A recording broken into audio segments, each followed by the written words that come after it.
Greetings and welcome back to Danish News Daily, the channel where we keep it royal, real, and ridiculously entertaining. Now, before we dive in, let me ask you something.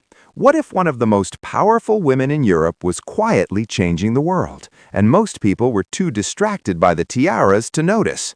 Buckle up, because today we are talking about Queen Mary of Denmark, and she is not just sitting on a throne looking fabulous, although she absolutely does that too. If you are new here, smash that subscribe button and ring the notification bell right now, because we cover stories like this every single week, and you do not want to miss a single drop of it. Now, let us rewind just a little. Before Mary Elizabeth Donaldson became Queen Mary of Denmark, she was a girl from Tasmania with a dream, a sharp wit, and apparently a very good instinct for spotting future kings at a Sydney pub. True story. But here's the thing about Mary. She didn't just marry into royalty and disappear behind palace walls. She showed up with purpose, with passion, and with a plan. Let's start with mental health, because this is where Mary has been a genuine trailblazer. Back when most royals were still tiptoeing around the topic like it was a landmine at a garden party, Mary was already throwing the doors wide open. Through the Mary Foundation, which she established in 2007, she has championed mental health awareness across Denmark with the kind of consistency that makes you realize this is not a PR move. This is personal. Her campaigns have reached schools, workplaces, and communities, breaking down stigma one honest conversation at a time. And in a world where mental health is still whispered about in corners, that is genuinely revolutionary. But wait, there's more. Mary didn't stop at mental health. She then turned her spotlight toward domestic violence, which, let's be honest, is one of the most uncomfortable topics anyone, let alone a queen, could tackle publicly. Yet here she is, funding shelters, supporting survivors, and making sure that the conversation doesn't get swept under a very expensive royal rug.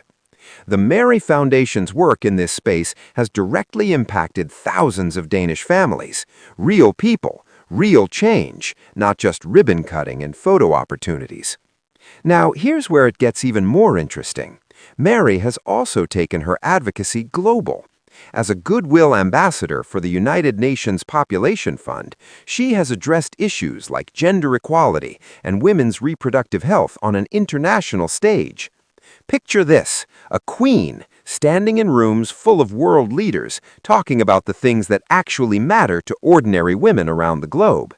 Not exactly the afternoon tea stereotype, is it? And just when you think you figured her out, she pivots, because Mary has also been a fierce advocate for social inclusion, particularly for people with disabilities. She's used her platform to push for a more inclusive Danish society, and she's done it with the kind of quiet determination that tends to get more done than 1,000 loud speeches ever could. Here's the clever bit, though. Mary understands something that most public figures completely miss. A platform is only as powerful as the way you use it. She doesn't spread herself thin trying to be everywhere. She picks her battles, builds genuine partnerships, and follows through. That's not just good philanthropy, that's strategy. Sharp, intentional, and devastatingly effective. And perhaps the most underrated part of all of this, she does it while navigating the impossible expectations of royal life, the scrutiny, the protocol, the constant public eye. She balances it all without losing sight of why she started, because real people deserve real advocacy, not just decorative royalty. So the next time someone dismisses Queen Mary as simply the glamorous wife of King Frederik, you remind them of what she's built, the lives she's touched, the conversations she's started. Because this woman is not just wearing a crown, she's earning it every single day. Thank you so much for watching. It truly means the world. See you in the next one.